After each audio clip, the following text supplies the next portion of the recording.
Hi, guys, and welcome back to the Red Mist podcast. Just a quick announcement before we get to the actual podcast episode itself for today. We've just heard news this morning that Kostas Tsimikas has tested positive for the coronavirus while being on Nations League duty with Greece. He will, of course, be self isolating, and we just hope that he gets better as soon as possible. But thoughts and prayers with him, and hopefully he recovers well pretty soon. But it is quite certain that he will miss the Leeds game. So like I said, our thoughts are with him, and hopefully he recovers soon. But that's just a small intro that I had to add after finding out. And but without further ado, let's just get right to the episode itself.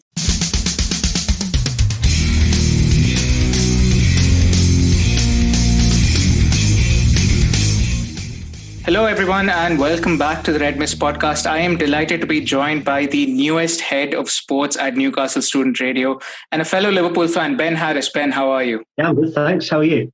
Yeah, I'm good as well. We're about a week away from the start of the Premier League season, in the middle of this odd international break. Obviously, some Liverpool players are on national team duty: Trent, Joe Gomez, Nico Williams. I mean, Nico Williams did make his debut last night for Wales as well, so that was good. But yeah, are you a big fan of international football in general? Not as much as I should be, really. Stuff like the Nations League, I can take it or leave it, to be honest. When the World Cup comes on, I'll watch England and support England. But do you know what? If they get dumped out of the World Cup, I don't shed a tear or anything like that. Yeah. But at the same time, the international football, if you've got loads of players from your team playing in that, you're more likely to support it a bit more. And Liverpool have had quite a few players in that England team over the last couple of years. So. Yeah, I think for me, international football is kind of, I know this is like a very old school kind of thing to say, but there's a little bit of a romantic feel to it. The fact that, you're playing for a whole country and not just for a city. And it's a little old school, but I actually do like international football. But I think it's the fact that there's a lot of meaningless games before you actually get to a tournament. I think that's the annoying part of it. But it's just, you just got to go through the motions. But yeah, we're not here to talk about England. We're not here to talk about Wales. So let's start. You're here sitting rocking a Liverpool jersey. Let's start with last year. Your thoughts on last year. So where were you when Chelsea beat Man City? And what was your first reaction either when Willian converted the penalty or when the final whistle was blown? I was in my garden actually because it was quite a nice evening, and I had my laptop in front of me. Me and my dad were watching the Chelsea game, and I remember when Willian scored that penalty, we actually went and did laps around the garden when the penalty went in.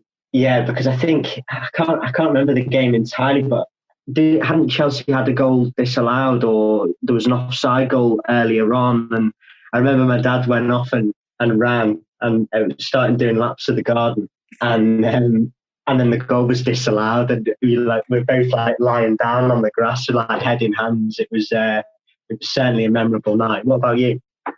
I was in my flat watching it with a flatmate of mine who is a Man United fan, so that was doubly special. Yeah, definitely. Yeah, that's better than mine then. Yeah. But yeah, I mean, I don't think I did laps, mostly because my apartment is quite small. But yeah, I would have liked to do that. And you were at home, so did you go out? Because I know there was a lot of celebration out near Anfield and in Liverpool.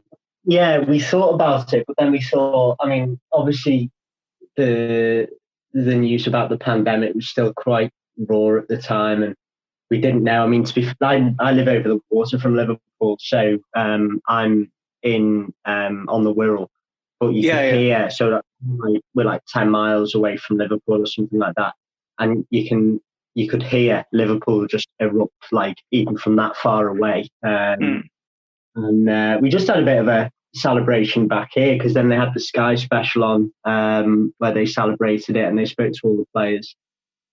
We celebrated properly at home. That's what I'd say. Yeah, and it should be celebrated. So what was your biggest takeaway from last year? I mean, it could be more than one, but yeah, what was your, I mean, when, maybe in like 20 years time, someone asks you, what do you remember about the first time Liverpool won the Premier League? What are you going to tell them? They seem to gain the quality of not playing well in certain games, but being able to draw out results. I'd said last year, all of last year before Liverpool won the league, that the thing that Liverpool would have to gain, and that City already had, was that they could still win a game when they weren't the team on top. And arguably, the way that Liverpool played last season wasn't actually the best football they played. Arguably, they played better football the season before, in my opinion. But the fact that they could pull points from games. I mean, a classic example was when we were 1-0 down at Villa Park until how many minutes? 83, 84, 85. And we go and win the game. It's and that for me is actually better than playing fantastic football all the time, because it is a real sort of league winning quality if you can win games even when you're not playing that well. Yeah, I think the Aston Villa game comes up a lot. I know in one of my earlier episodes, I think I pretty much said the same thing. That game was, I think, the first time, I guess, you knew that this Liverpool team could maybe go all the way and do it. And I think the motivation from both winning the Champions League and losing the Premier League title by 1 point to City, I think both of them also added up. So I guess that was just fuel to the fire. And I think my biggest takeaway, apart from what you said, was the motivation. I think they were self-motivated, the players. I think they didn't need anyone else to tell them, this is what you need to do. This is what, Liverpool needs to do, or Liverpool needs to be as a football club. And I think in some of the Liverpool teams past, I'm not saying they weren't motivated. I don't think they were just this motivated. And I think that comes from top down, whether it's Henderson or whether it's Klopp. I think that was my takeaway. And if I had to sort of put you on the spot a little bit and ask you, if you had to narrow it down to just one player, and I know it's really hard to do because football is a squad game. If I had to ask you to narrow it down to just one player who you think was the most important to the title win, who do you think that would be for you? I think it has to be Henderson, simply for the reason that you said there. I do believe the motivation does come from the top down, and I think that mostly comes from Klopp. But Henderson's the perfect captain underneath him.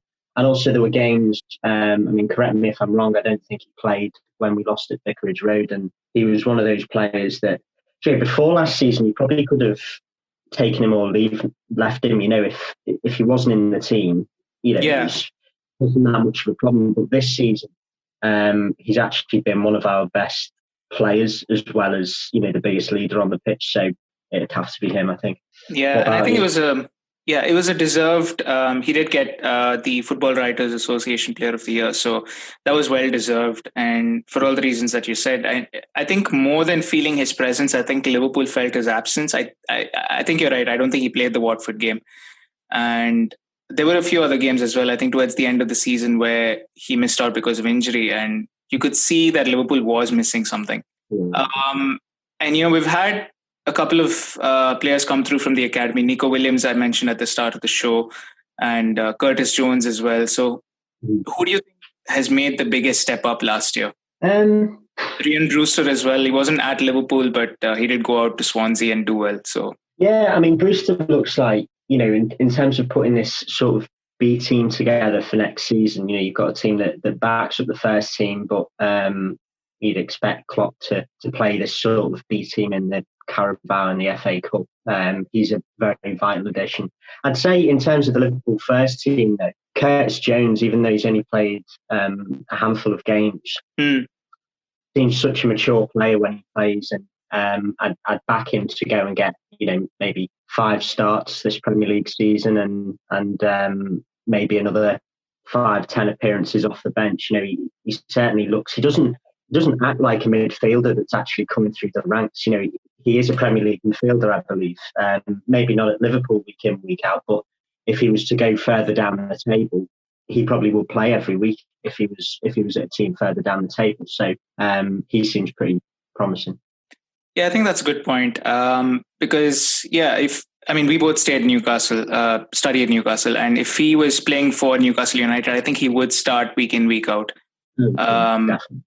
Yeah, I think Curtis Jones, I think he's somewhere in between that level of an academy midfielder who's just broken through and an established Premier League midfielder. He's somewhere in between. And I think you're right.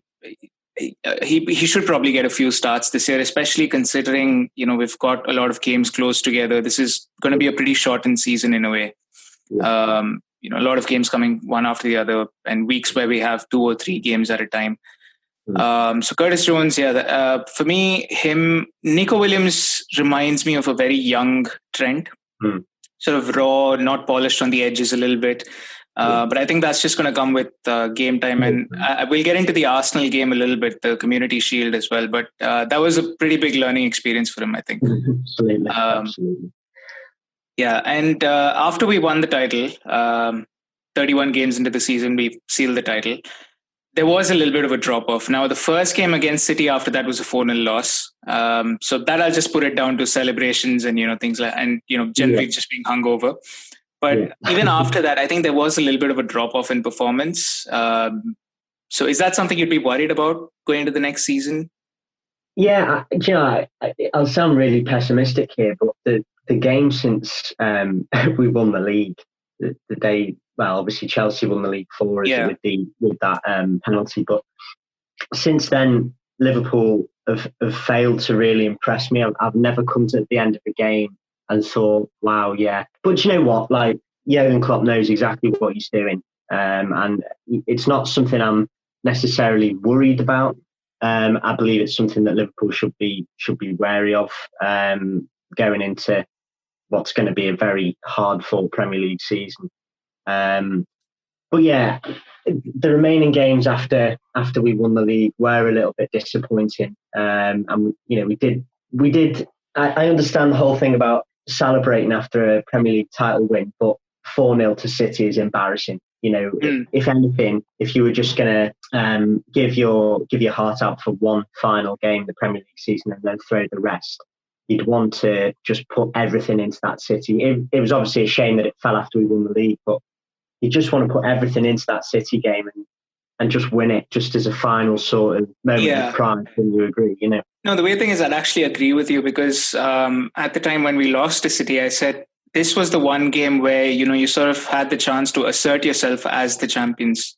I mean, if we had won that game, even 1-0, let's say, City would not come back. And I mean, I wouldn't have to hear from City fans saying, oh, you guys aren't invincible. You guys aren't this, you're just another title winner. Like, that's not something you'd want to hear from City fans. And I think you're right. I mean, after Chelsea beat City, it was not the ideal setup. It was not a very Liverpool performance throughout the rest of the season. And that's, I don't know if that's because we didn't have any other competitions that we were competing in. We were out of the FA Cup. We were out of the Champions League as well. So maybe it was that. Maybe it was just the fact that, it was 30 years. There was a huge weight lifted off the shoulders. And, at that point, you're just like, what, let's just go through the motions. Let's just finish this off. Yeah. I mean, maybe it's that. I don't know. But yeah, that was last season. Going into this season, and obviously it is, with every off-season, there are different transfer rumors, different players linked to Liverpool, and everyone in the world seems to be linked to Manchester United. So I want to talk about 2 potential transfers that are seemingly interlinked. I can't say I'm in the know. I can't say that I know for sure. But Thiago Alcantara and Gini Wijnaldum.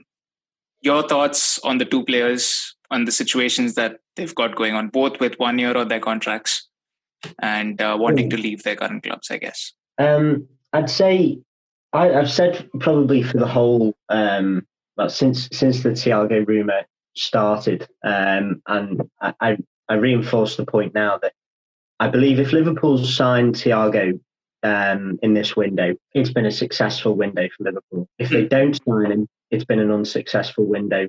I think it's the transfer that could really be the difference between Liverpool making the most of being Premier League champions, Champions League champions a season before, because I do think that midfield does need refreshing a little bit. But it's such a teasing transfer because you're seeing some reports that he's bought a house in Liverpool and he's saying goodbye to his mates, and then the day after he's saying, I want to stay at Bayern Munich. Bayern Munich is my home. So for quite a long time, I was quite set in my ways that Thiago was coming to Liverpool, but I just don't know anymore because it's taken its time. It's taken a long, long time to get it over the line. It is, and I think he's a good player. I think he's. I mean, even his. I mean, we're recording this on Friday the 4th, and yesterday Spain played Germany at Stuttgart. So for me, the fact that Thiago, I mean, if he joins Liverpool, it would add a dimension that we don't currently have in our midfield at this point. I think just watching him yesterday, and I know one game's not much of a sample size, but we have watched him for Bayern Munich as well. He can unlock defenses. He can play passes that maybe you probably don't expect a Henderson or a Wijnaldum to place. But that's kind of my thing. And I think there's this notion that Thiago doesn't work as hard in midfield when you compare him to Gini Wijnaldum. Yeah, I don't particularly think there's much of a difference between the two of them. I think he's underrated. I think in a way, the fact that he's very creative, and I think there's this notion that creative players generally tend to work less, which I think is not accurate, not entirely accurate.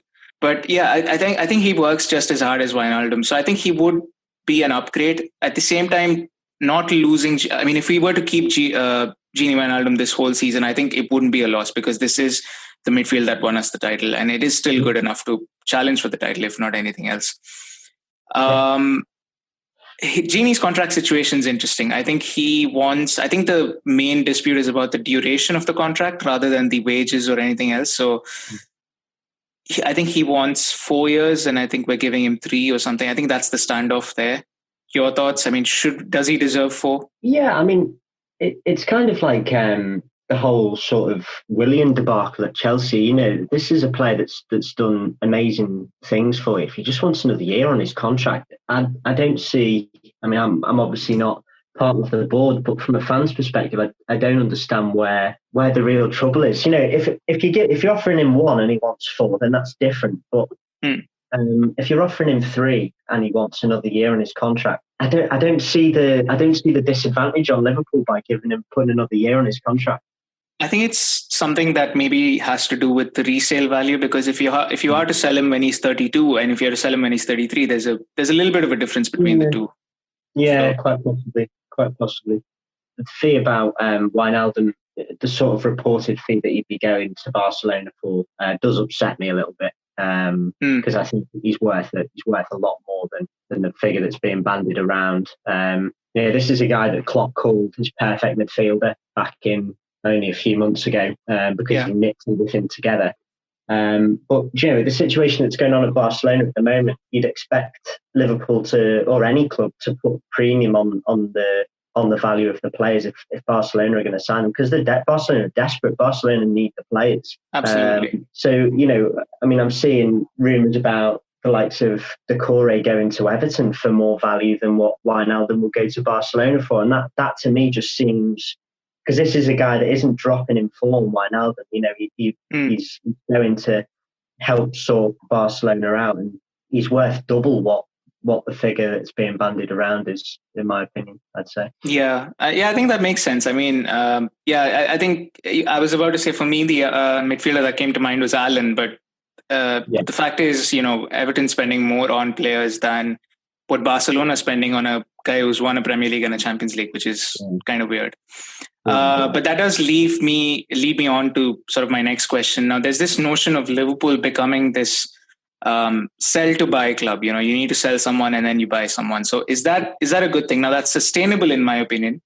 I think that's a good way to run the club, but I don't know if that's the best way to run the club. It's certainly an ethos that isn't gonna damage the club if you sort of do your transfer business with that thought in mind. But at the same time, Liverpool shouldn't be limited to that. They shouldn't say, "Oh, we can't sign this player because we haven't sold somebody." It's all well and good thinking. There are parts of the squad which are quite heavy in terms of depth, not necessarily quality depth, but I think at the centre of midfield, there's quite a lot of players that can play in that midfield. Whereas before we signed Tsimikas, we only really had one left back. It's so the sell to buy is a good thing to stand by. But there's other big clubs like Man Cities and Uniteds and Chelseas that aren't that aren't doing that and are just buying what they want, basically, as long as the money allows. And as long as Liverpool don't fall behind because they're not using the same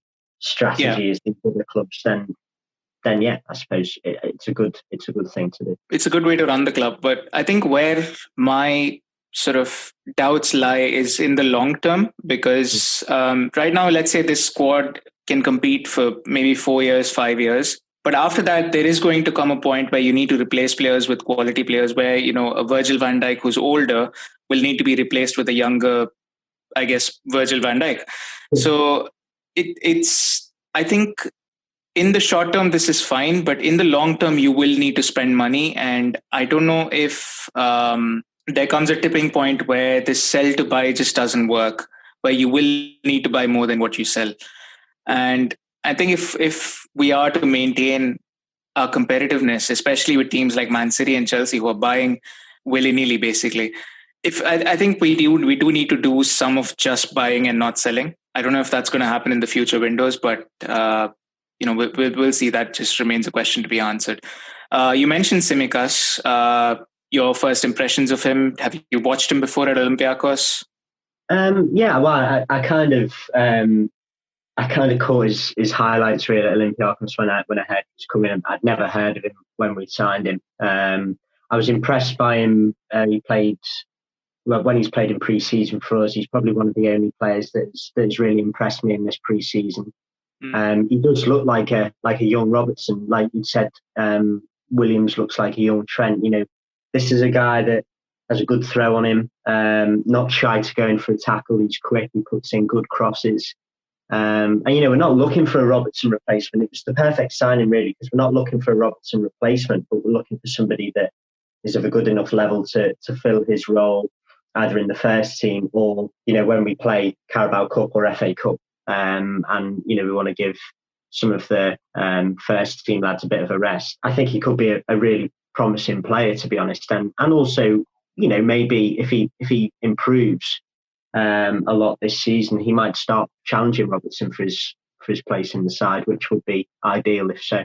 Yeah, I think more than other positions, I think the left back now has a lot of competition, because this is a guy who is basically the Greek national team first choice left back. So, and he had a pretty impressive season at Olympiacos. The first time I watched him was, I think, the game against Arsenal in the Europa League, and Nicolas Pepe didn't exactly do well against him. So which kind of gave me confidence that, okay, this guy, he's got what it takes to, play in the Premier League. So, Tsimikas, hopefully he can give Robertson a run for his money. I think that's just going to help Liverpool in the end. The thing is, I did expect him to play the Community Shield game against Arsenal, and he didn't. But the game itself, did you watch the game? What was your opinion?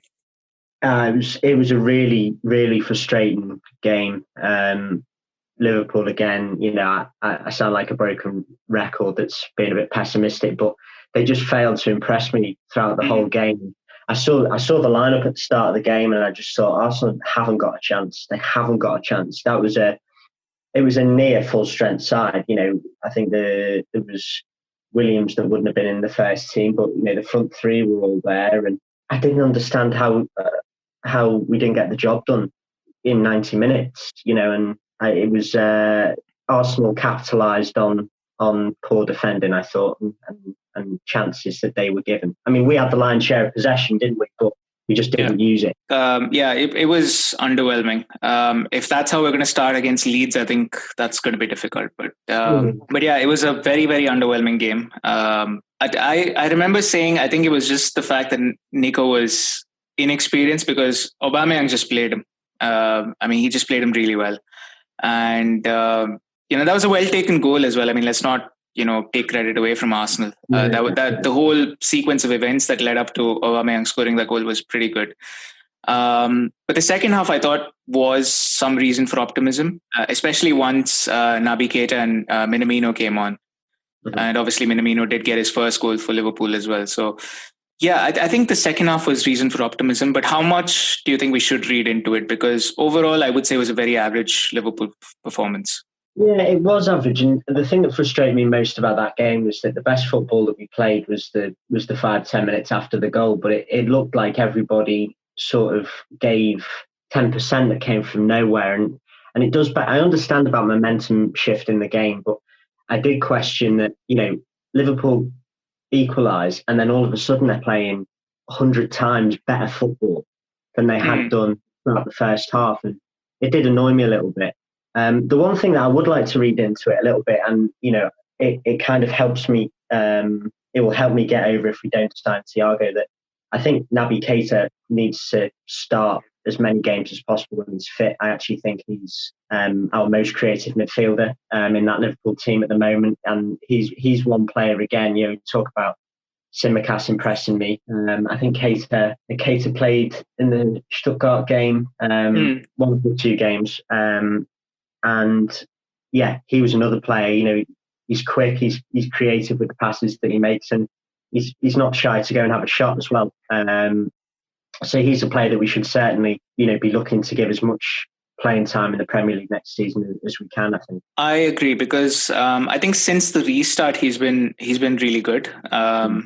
He was, I think, even during when Liverpool didn't exactly play well after the title win, I think he was one of the better players. So yeah, I think he deserves more starts. I think the issue with him is not his ability. It's never been his ability. It's always been the fact that he's injured. Yeah. So if he can stay, if he can play maybe I don't know, 38 games, 40 games in this season in all competitions, I think that would be a good step up for him.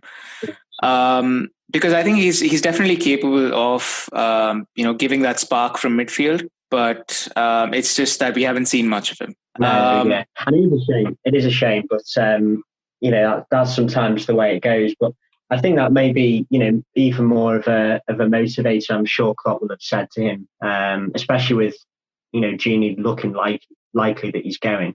Naby will feel that he has got a place in the team if he can keep himself fit and work hard on his fitness. So maybe that will be an extra motivator for him. Yeah, it should be. And going into next season, as a fan, what are your expectations? Let's go competition by competition. Let's start with the Premier League. What are you thinking?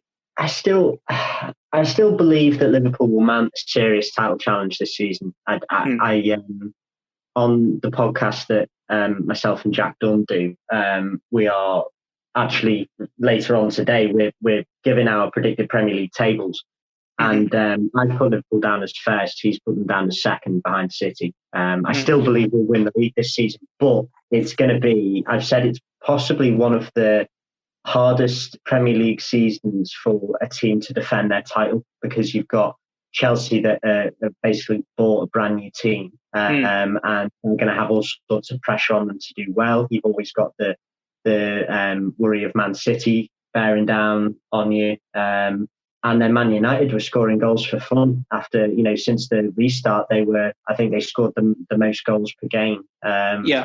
Since the restart, so it's going to be a really, really tough season, but there's no reason why we can't do it again. I really do believe that.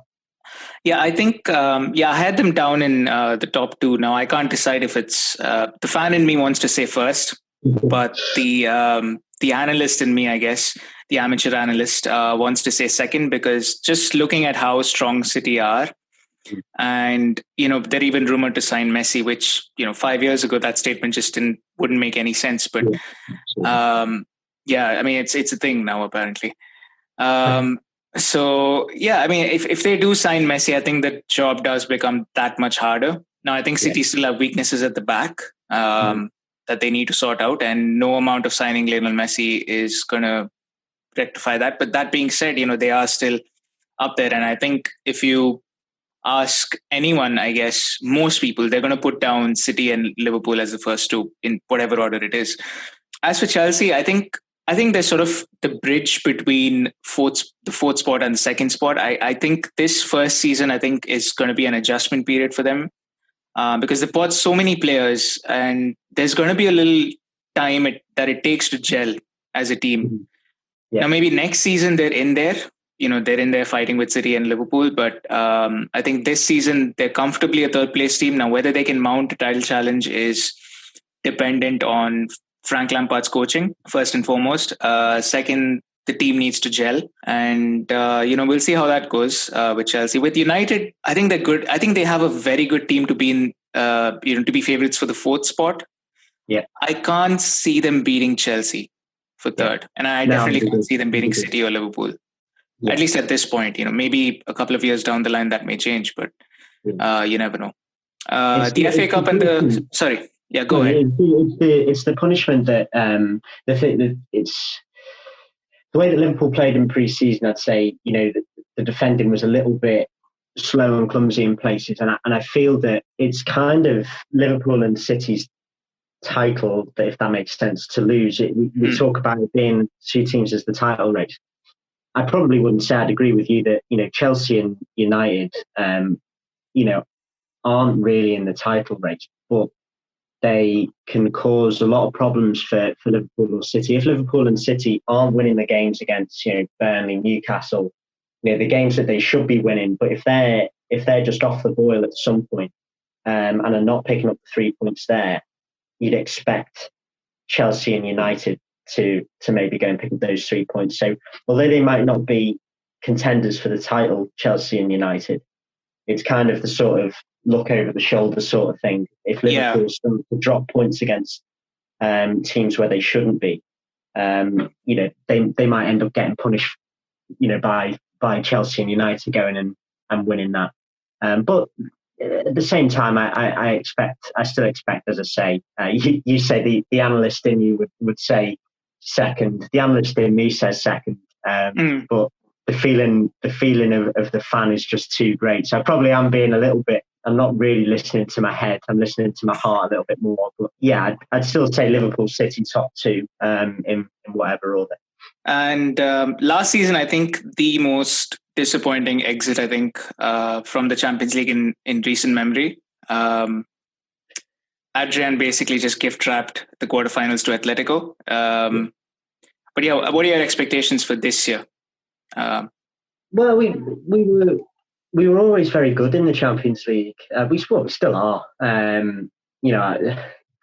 A lot of people say you've got to give Diego Simeone credit. I don't want to give Diego Simeone any credit whatsoever for the football that they played. I still expect us to do well in the Champions League. Again, I've said that this is going to be a really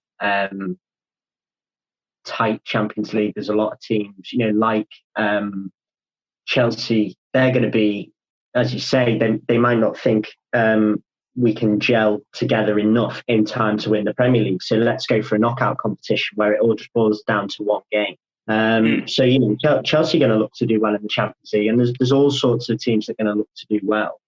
But they don't worry me. They genuinely don't worry me. I still believe that Liverpool can do well, and I think if we'd have got over that Atletico hurdle, we'd have gone quite far. We'd have probably got far as the semis or potentially even the final. To be honest, it was just the tactics that were being played on that night in question that just got the better of Liverpool. Yeah, and I think for me, the way I looked at it was Bayern Munich are the defending champions. They're up there as one of the best teams in Europe. Yeah. You've got PSG, finalists this year.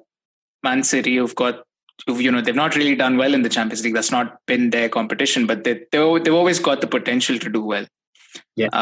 And then you've got Real Madrid and Juventus are always there. So, and apart from Liverpool, I think these are the five sides that I think have the the biggest chance of winning the title. So for me, if we reach the semi-finals, it would mean that we've potentially got past one of these other five sides at that point. And once you get to the semi-finals, it's kind of a 50-50. Either side can win it. It just comes down to who's better over the two legs, which, it's a toss-up when you take any of these teams. And I think so. My logic was if we reach the semi-finals, I would say that's a good season in the Champions League, because beyond that, it's a coin flip. So yeah, absolutely. It obviously depends on who we get in the group as well. There's a couple of teams that have shifted down to like this pot two in terms of the draw that giants of the game still. When you look at some of the teams that are in pot one with Liverpool, it all depends on the group. If we have a nice easy group, then you'd expect us to go to go in having won maybe all but one of the games, and we can kick on from there. But I would kind of quite like to play. I don't know if any of those 5 teams that you mentioned are in pot 2. I doubt they are. But even just to Chelsea, because I think Chelsea, Liverpool could,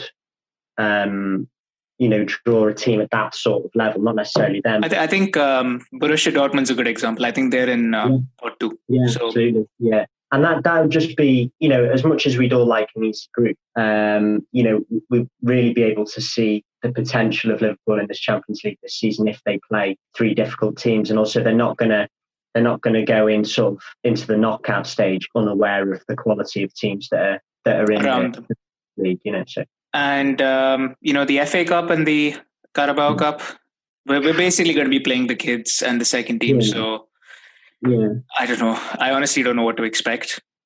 Yeah, no, neither do I. I mean, every game, you go into every game just hoping for the best, really. I mean, I look at that. I know it was in front of a packed Anfield, but I look at that game in the derby and you are playing, what was very close, if not a Premier League first team. And, whether they can take any points from that on their performance, they can certainly take the mentality of we can do this. We can beat a Premier League team as a team of kids. We can beat Premier League first team of a good standard. And as we said, now, I mean, I'm not a Divock Origi's biggest fan. I'm really not a fan of him at all. But now as we've got Ryan Brewster to throw into the mix, if he's going to form part of this second team, you've got a player that, as you said before, did really well at Swansea. There's a second team coming together for Liverpool now. Last season it was bitty in a couple of positions. We weren't quite there. There was quality lacking in a couple of places. But I do believe this season, going into those 2 domestic trophies, that we actually do have a solid second team. Not saying we're going to go and win it, but we could certainly go and cause more damage than going out in the 3rd or 4th round like we have done in recent seasons. That's true. Yeah. And I think personally, for me, these cups are important because you're not guaranteed success every year in the Premier League or the Champions League, but the cup competitions, you can go quite far. Yeah. And, and obviously, it just comes down to who you get in the draws at the end of the day. But I feel like, these trophies should be treated a little more importantly. But I do get with all the fixture congestion, that, you don't want to be playing Mo Salah, Roberto Firmino and Sadio Mane for a game against Shrewsbury, for example. So I can understand that. But at the same time, I feel like if you do get a draw where you're supposed to face Chelsea, for example, in the cup like we did last year, I feel like that's a game that you can potentially play the first 11 or at least most of the first 11, because I feel like you should be trying to advance as much as possible.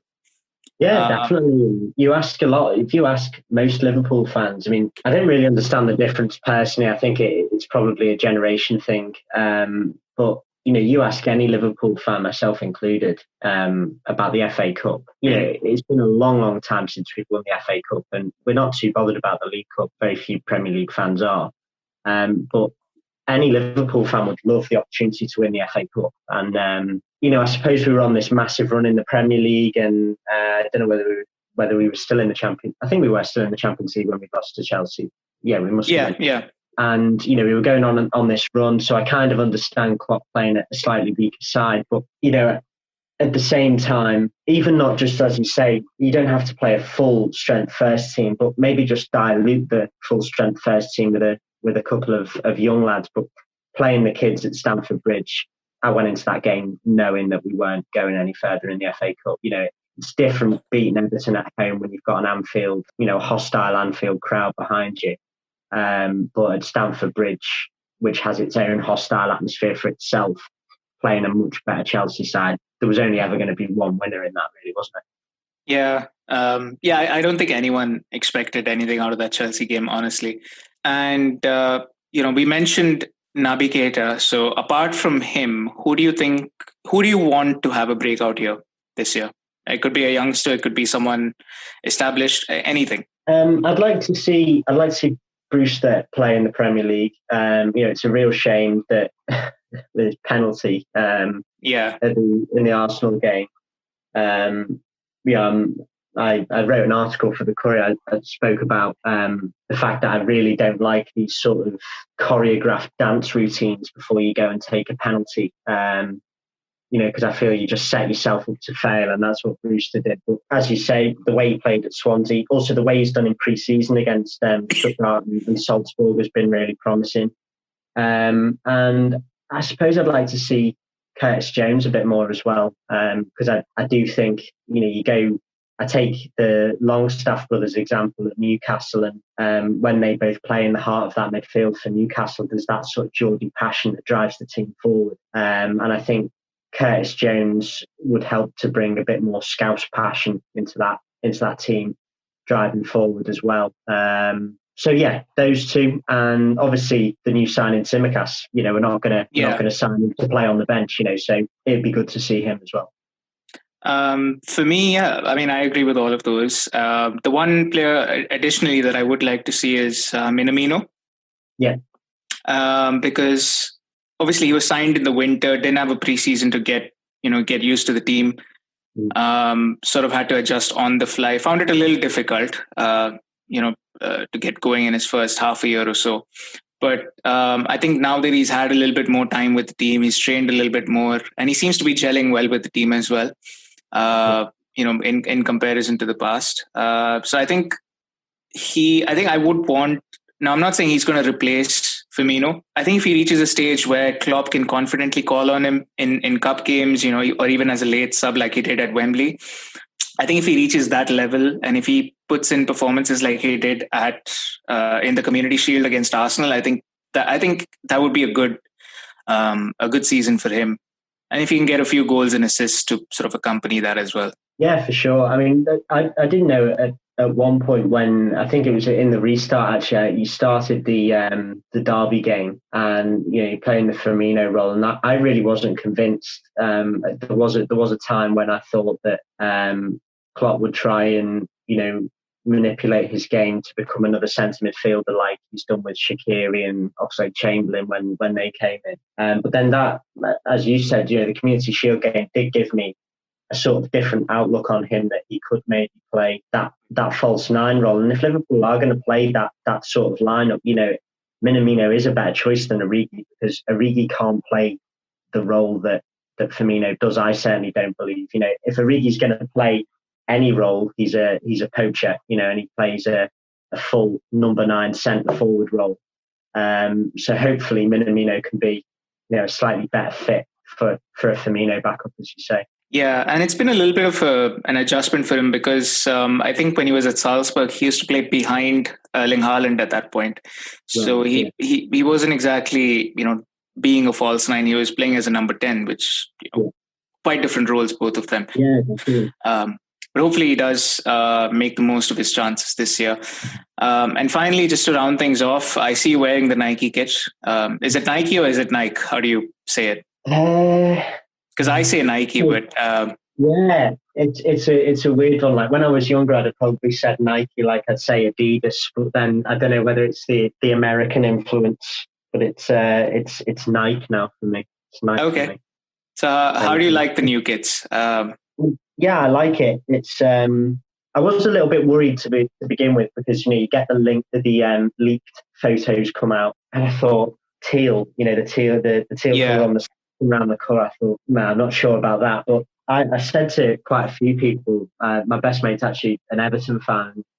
He wasn't sure about it to begin with, but I've always said that it's the colour of the red that makes the Liverpool kit, because we've had some quite dull red colours in the past on the kits, and they just look a little bit rubbish. But this one is, this is one of the best jerseys I think we've had for a good few years. How about you? I rate the home kit. I think it's good. Personally, I like the last New Balance one, which was, I think, a tribute to one of the jerseys in the 80s or the 70s, or one of these old Liverpool teams, basically. And I forget which one. I should probably know that.